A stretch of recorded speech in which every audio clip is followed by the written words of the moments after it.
പാലക്കാട് കൊട്ടിക്കലാശത്തിലേക്കാണ് വലിയ ആവേശത്തോടെ മുന്നണികൾ കൊട്ടിക്കലാശം നടത്തുകയാണ്. ഇനി വളരെ കുറച്ച് സമയം മാത്രം അവശേഷിക്കുന്നു. വീറും വാശിയുമുള്ള പോരാട്ടത്തിന്റെ പരസ്യ പ്രചാരണം അവസാനിക്കാൻ വളരെ കുറച്ച് സമയം മാത്രം. ആരെടുക്കും പാലക്കാട് എന്നുള്ള ചോദ്യത്തിന് മറ്റന്നാളാണ് ജനം വിധി എഴുതുന്നത്. നാളെ നിശബ്ദ പ്രചാരണത്തിന്റെ മണിക്കൂറുകളാണ്. മുന്നണികൾ അവസാന നിമിഷത്തിലും വലിയ ആത്മവിശ്വാസത്തോടെ മുന്നോട്ട് പോവുകയാണ്. വർണ്ണാഭമായ റോഡ് ഷോകളാണ് മുന്നണികൾ മത്സരിച്ച് നടത്തുന്നത്. പാലക്കാടിന്റെ വീടുകളിൽ പാർട്ടി പ്രവർത്തകരെ കൊണ്ട് നിറഞ്ഞിരിക്കുകയാണ്. വലിയ ആവേശത്തോടെ മറ്റ് ജില്ലകളിൽ നിന്നൊക്കെ എത്തിയ പ്രവർത്തകരുണ്ട്. സ്ഥാനാർത്ഥികൾക്കൊപ്പം പ്രമുഖ നേതാക്കളുണ്ട്. ഈ പാറും പോരാട്ടത്തിന് ഒരുങ്ങുകയാണ് പാലക്കാട്. കേരളം ഈ അടുത്ത കാലത്തൊന്നും ഇത്രയും ഒരു ആവേശം നിറഞ്ഞ ഉപതെരഞ്ഞെടുപ്പിന് സാക്ഷിയായില്ല. ഈ തെരഞ്ഞെടുപ്പ് പ്രഖ്യാപിക്കപ്പെട്ടതു മുതൽ ഈ നിമിഷം വരെ വാർത്തകളിൽ നിറഞ്ഞു നിന്നത് പാലക്കാട് മണ്ഡലം തന്നെയാണ്. അതിൽ അപ്രതീക്ഷിതമായ പല ട്വിസ്റ്റുകളും ഉണ്ടായിരുന്നു, വിവാദങ്ങൾ ഉണ്ടായിരുന്നു. അങ്ങനെ പല നിലയിൽ കേരള രാഷ്ട്രീയം പാലക്കാടിന് ചുറ്റും കറങ്ങിയ ദിവസങ്ങൾ കൂടിയാണ് കടന്നു പോകുന്നത്. അതിന് ഒരു പരിസമാപ്തിയിലേക്ക് കാര്യങ്ങൾ എത്തുകയാണ്. മുന്നണികൾ വലിയ ആത്മവിശ്വാസത്തോടെ കലാശക്കൊട്ട് നടത്താൻ ഒരുങ്ങുകയാണ്. കോട്ട പിടിക്കാൻ വലിയ മത്സരത്തോടെ മുന്നണികൾ റോഡ് ഷോയുമായി പോകുന്നു. പരസ്യ പ്രചാരണത്തിന്റെ അവസാന മണിക്കൂറുകളിലേക്ക് കടക്കുകയാണ്. വാനോളം ആവേശമുണ്ട്.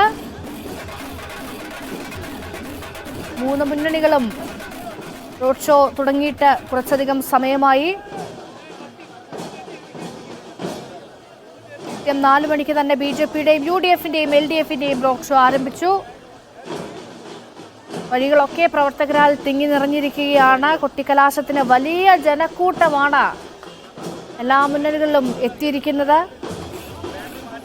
LDF സ്ഥാനാർത്ഥി P. സരിൻ, UDF സ്ഥാനാർത്ഥി രാഹുൽ മാങ്കൂട്ടത്തിൽ, NDA സ്ഥാനാർത്ഥി C. കൃഷ്ണകുമാർ തുടങ്ങിയവർ തമ്മിലുള്ള ത്രികോണ പോരാണ് പാലക്കാട് നടക്കാൻ പോകുന്നത്. 20-ന് ജനം വിധിയെഴുതുന്നു. പരസ്യ പ്രചാരണം അല്പസമയത്തിനകം അവസാനിക്കുന്നു. ആവേശക്കടലായി മാറുകയാണ് പ്രവർത്തകർ.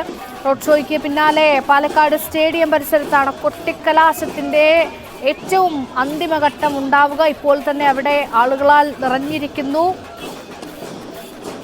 UDF സ്ഥാനാർത്ഥി രാഹുൽ മാങ്കൂട്ടത്തിലെ റോഡ് ഷോ ഒലവക്കോട് നിന്നാണ് ആരംഭിച്ചത്.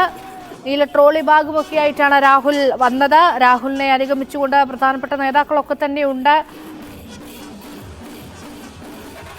ഏറ്റവും കൗതുകമാകുന്നത് സന്ദീപ് വാര്യർ രാഹുലിനൊപ്പം ഉണ്ട് എന്നുള്ളതാണ്. ഒപ്പം രമേശ് പിഷാരടിയുണ്ട്.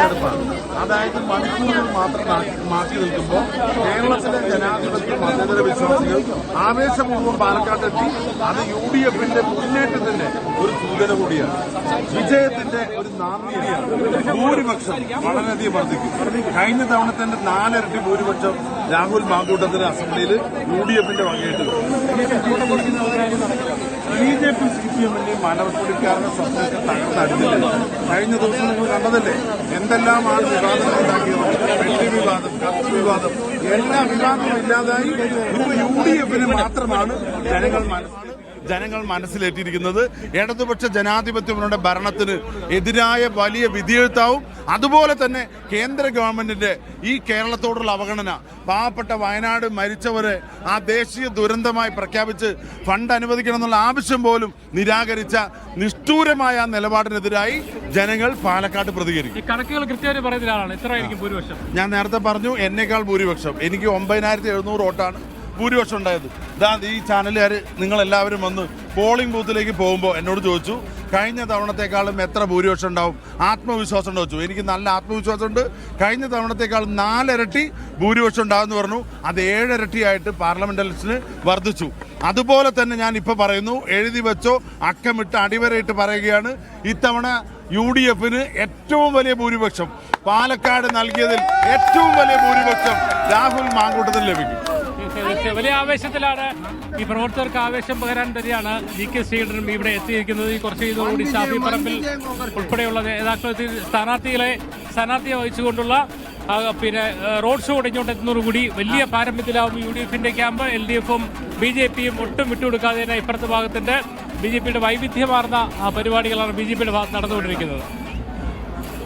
അങ്ങേയറ്റം ആത്മവിശ്വാസം പ്രകടിപ്പിക്കുകയാണ് VK ശ്രീകണ്ഠൻ MP. വലിയ ഭൂരിപക്ഷത്തിൽ അവിടെ രാഹുൽ മാങ്കൂട്ടത്തിൽ ജയിച്ചു കയറുമെന്നാണ് കോൺഗ്രസിന്റെ അഭിപ്രായം.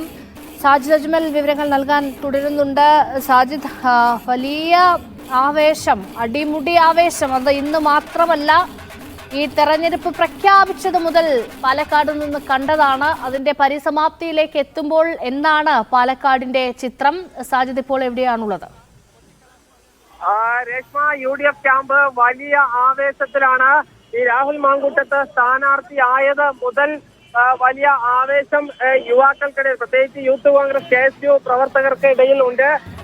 അതിന്റെ ഒരു വീറും വാശിയും ആവേശവും, അതോടൊപ്പം തന്നെ ഈ തെരഞ്ഞെടുപ്പിൽ വ്യത്യസ്ത വിഷയങ്ങളാണ് ഇവിടെ ചർച്ച ചെയ്തത്. ഈ രാഹുൽ മാങ്കൂട്ടത്തിന്റെ സ്ഥാനാർത്ഥിത്വവുമായി ബന്ധപ്പെട്ട ചർച്ചകൾ ആദ്യം കോൺഗ്രസ് ക്യാമ്പിൽ നടക്കുന്നു. DCCയുടെ കത്ത് പുറത്തു വരുന്നു. പിന്നീട് ഈ CPM-ഉം BJP-യും തമ്മിലുള്ളൊരു കത്തിടപാട് പുറത്തു വരുന്നു. അതിനുശേഷം പാതിര പരിശോധന, നീലപ്പെട്ടി തുടങ്ങി വിവിധങ്ങളായ വിഷയങ്ങളെ ഏറ്റവും അവസാനം ആദ്യം സരിൻ എന്ന KPCC-യുടെ IT ചുമതലയുള്ള വ്യക്തി പുറത്തു പോകുന്നു, LDF-ന്റെ സ്ഥാനാർത്ഥിയാകുന്നു. ഏറ്റവും അവസാനം BJP-യുടെ തീപ്പൊരി പ്രസംഗകരം ചാനൽ ചർച്ചയിൽ പങ്കെടുക്കുന്ന സന്ദീപ് ആര്യരെ ഒപ്പം കൂട്ടാൻ കോൺഗ്രസിനാകുന്നു. ഇന്ന് ഈ കോൺഗ്രസിനൊപ്പം UDF-ന്റെ വാഹനത്തിൽ ഉള്ളത് 3 പ്രധാനമായും ഈ സന്ദീപ് ആര്യർ, അതോടൊപ്പം തന്നെ ഷാഫി പറമ്പിൽ, രമേശ് പിഷാരടി, കൂടാതെ ഷംസുദ്ദീൻ MLA, മുനവർ അലി ശിഹാബ് തങ്ങൾ തുടങ്ങി നിരവധി ആളുകളാണ് ഉള്ളത്. ഇത്തരം നേതാക്കൾക്കൊപ്പം തന്നെ സംസ്ഥാനത്തിന്റെ വിവിധ ഭാഗങ്ങളിലായി നിരവധി പ്രവർത്തകർ വന്നിട്ടുണ്ട്. അതിന് കാരണം യൂത്ത് കോൺഗ്രസിന്റെ സംസ്ഥാന പ്രസിഡന്റ് എന്ന നിലയ്ക്ക് രാഹുൽ മാങ്കൂട്ടത്തിന് പിന്തുണ അർപ്പിച്ചുകൊണ്ട് രാഹുൽ മാങ്കൂട്ടത്തെ വിജയം ഉറപ്പിക്കാനായാണ് ഇത്രയധികം പേർ എത്തിച്ചേർന്നിരിക്കുന്നത്. രേഷ്മ,